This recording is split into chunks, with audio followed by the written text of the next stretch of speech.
All right, ladies. So today we're going to be talking about why women, you are get obsessed with guys who are emotionally unavailable. And this is something that this comes down to a lot of the things that I teach, but without the toxicity, in my opinion, right? Like, if you just learn to understand why emotionally unavailable people are attractive, you could take the good of it and remove the toxic part of that behavior, and you could create this concoction where you are attractive without being the toxic type of person that usually comes with being emotionally unavailable. I'm not saying that emotionally unavailable people are toxic. It's just that they're frustrating, and that sometimes can make your mind go wild, and that's why they're attractive. But let's talk about 3 reasons why that is. All right. And I'm bring to you guys some solutions so that you guys can fix it. All right. And if you guys want one-on-one coaching, get coached by me individually, go to mindfulattraction.org. Then don't forget, people, hit the like button and subscribe. And we're having a seminar in London, July, the last week of July. Click in the description down below to purchase it. And this video pretty much will coincide with my course, Emotional Mastery, like I'm always talking about it. We raised the price. Pre-order it now before we bring it to the full price, which we will be releasing it June 1st, I believe, okay? So let's begin with the video. So the first reason why you get obsessed with men who are emotionally unavailable is because their nonverbal cues communicates unconsciously and nonverbally that I'm better than you. If you could communicate something nonverbally, people will unconsciously react to it almost as though it's true. It's like me saying I'm confident. Okay. But if I non-verbally communicate my confidence to you, you're going to believe that I'm confident. Not because you hear me say I'm confident, but because you see it non-verbally. Non-verbal communication hits humans at a deeper place than words do. So if a guy is emotionally unavailable, or even a girl, to be honest with you, guy or girl, and they will communicate it non-verbally. They might say they are, but you'll notice that because non-verbal communication is the speed of your responses, the looks that they give you, how much they look at you, how much they're looking away, how fast they respond to text, how many messages they're sending you. Their looks of approval, their looks of boredom. A lot of these things we pick up on it unconsciously, and we react to it. And we're getting these code signals mixed in with verbal words of positive signals, right? Because unavailable people usually verbally tell us that they're available, or usually say things to alleviate the fact that they're unavailable. You see what I'm saying? They'll say like, "Baby, I know I'm a little cold sometimes, but I like you," and that creates a fucked up type of mentality that you kind of say, "What the hell's going on?" Right? And so the nonverbal cues that they send to you usually comes down to their nonverbal cues are more calm. Their nonverbal cues there's not that much warmth. There's warmth, but not that much, and you can sense it. And we react to it through trying to get them to give you more positive cues, right? They may give you positive cues, but not as much as somebody who's emotionally available, right? And so those nonverbal cues are very attractive. And that's why I say observe people who don't like you, or observe when you meet someone that you don't like, and pay attention to your nonverbal cues, because a lot of the times that's exactly what you want to do when you find somebody that you like. The difference is that you're going to follow through. The difference is that you're not going to play games. But adapting the nonverbal cues of somebody who's emotionally unavailable will make you more attractive. It's as simple as that, people. All right? That's the first thing you guys have to understand.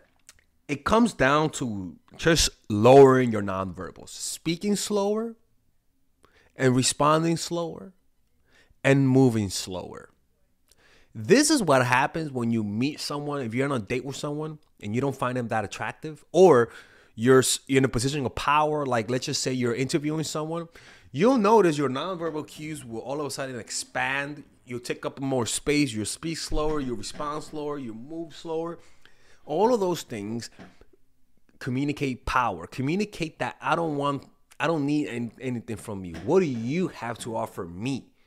That communicates it. But when you're not in that mindset, when somebody really likes you, you'll notice their nonverbal cues are different. They're more up in your face. They're showing more openness, right? And if you're a healthy person and you like that person, it's not going to turn you off, right?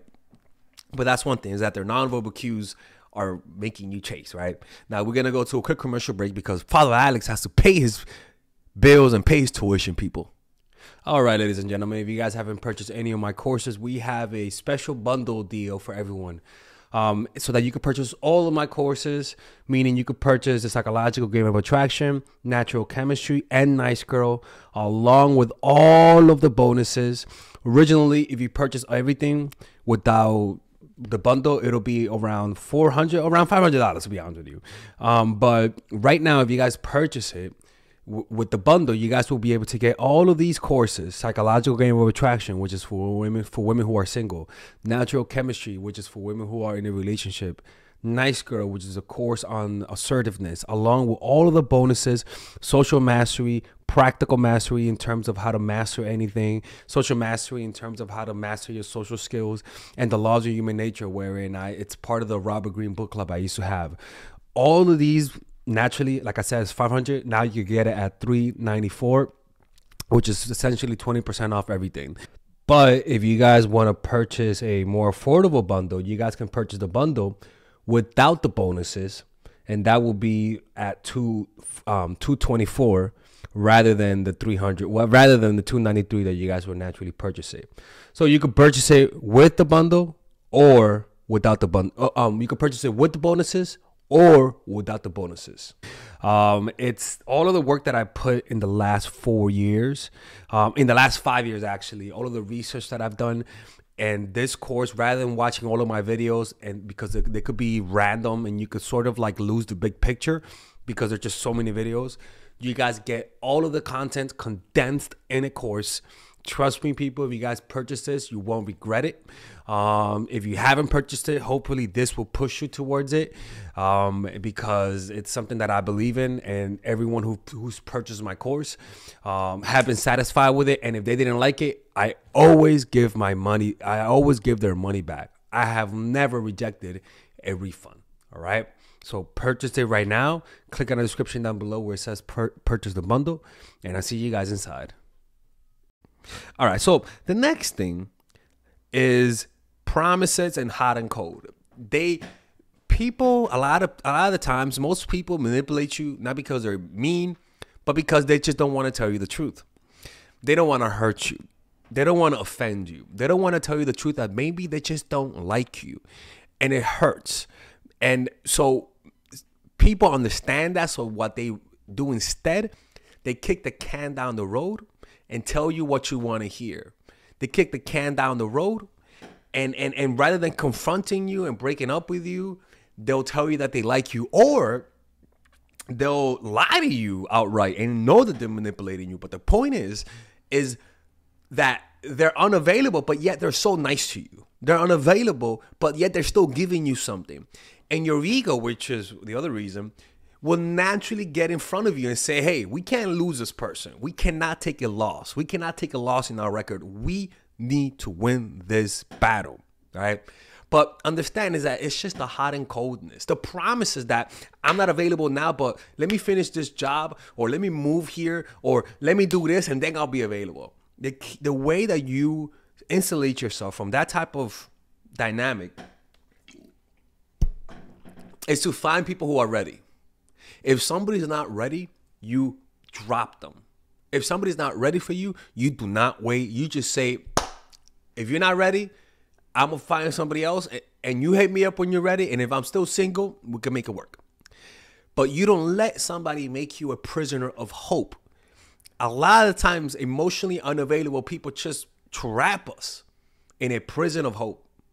And we stay there in anxiety, in a state of anxiety, in a state of emotional pain, waiting for them to come and relieve you with their validation.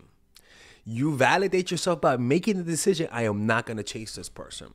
If this person is not ready for me, If this person is not completely available to me, I'm going to find someone who's available. You find someone with an open schedule for you. You don't go after somebody who has a closed schedule and try to make space for yourself, right? You just don't do, you're asking for trouble, goddammit, right? And the next one is your ego. Like, understand, your ego is really an accumulation of reactions, sadness, frustration, that's mixed in with thoughts that are associated to those emotions, right? And the way to, so you say to yourself, I'm a confident person. And there's an emotion of confidence, an emotion of pride. That's the ego. And that pride comes with a thought. I am this person. I am this. Somebody rejects you or somebody's not available. That pride turns into shame and the fear of losing status. Now, all of a sudden, the ego's hurt. Now the ego cries, I need to get the status again. I need to feel good. And so those thoughts, I need to get this person back. Why do they like me? Come, not because that's who you are, but because the emotion creates that thought. If you change the emotion, the thoughts will change their frequency. So if you when you're calm, you usually think of calm words, calm thoughts. When you're agitated and stressed, you usually think of similar thoughts that come from a vibration of agitation and stress. And so your ego doesn't want you to recognize that that's how it functions. It's really not a person. It's really just a bundle of reactions. And if you understand that, you'll realize that time and awareness disintegrates the ego. For example, you know when you're mad at someone and you sleep on it, and then you wake up and then you say, you know what? Never mind. I'm not gonna kill him, right? You wake up and all of a sudden the emotion changed. You created space. You fell asleep. You were in a state of no mind. The emotions disintegrated a little bit. They jumbled up because that's what time does to emotion. The ego gets lessons. And then you wake up and think rational thoughts. The problem is that inconsistency and people breaking promises inflames the ego because it makes it feel insecure.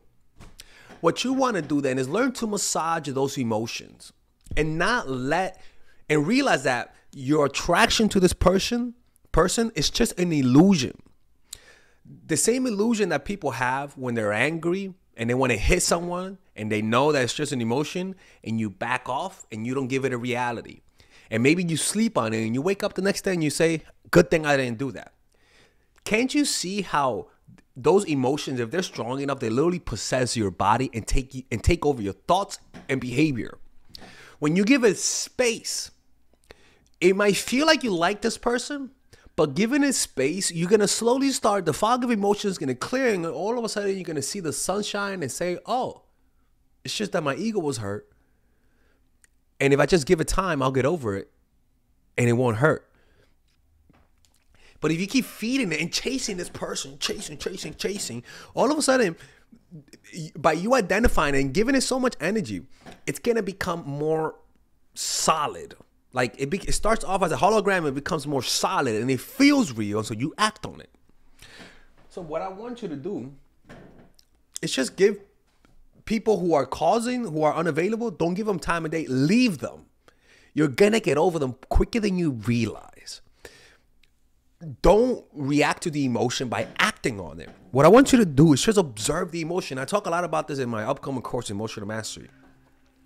Just observe the emotion. Feel the emotion. Just feel it. Bring all of your attention to the emotion. When you meditate, just feel. Feel how it feels. Look around the emotion. Go under the emotion. Locate where the emotion is. And just explore it from up, down. And notice how maybe it's vibrating here. Or maybe you say, do I feel my emotion here? Observe if you feel any emotion there. No? Okay. Now, can you feel the emotion in your hands? What's the difference between the empty feeling you feel inside of your hand and the feeling where the emotion is? Notice the difference. Just explore, like an explorer exploring a dark cave. Just explore. Don't let the feeling turn into thinking. Right? If you keep doing that, you'll realize, oh, it's just tension here. And maybe you feel the butterflies. You realize, oh, it's just blood rushing into my heart. That's just blood. Oh, wow, how does that feeling of like when you feel like somebody hit you in the gut of your stomach, how does that feel like? You're like, oh, it's just a sensation. Feel it from within. Feel what it feels like. This side of the emotion. How about that side? How about the top part? How about a short part? Or where does it stop radiating? Just make that your meditation. And bring so much focus on that. And don't let the feeling turn into thinking. And if it does, just say, okay, what kind of thoughts is this emotion producing?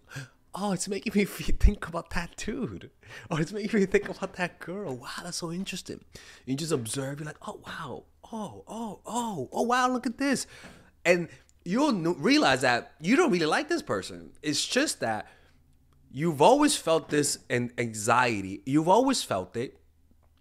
And you have to understand the way the brain works is that it always repurposes emotion.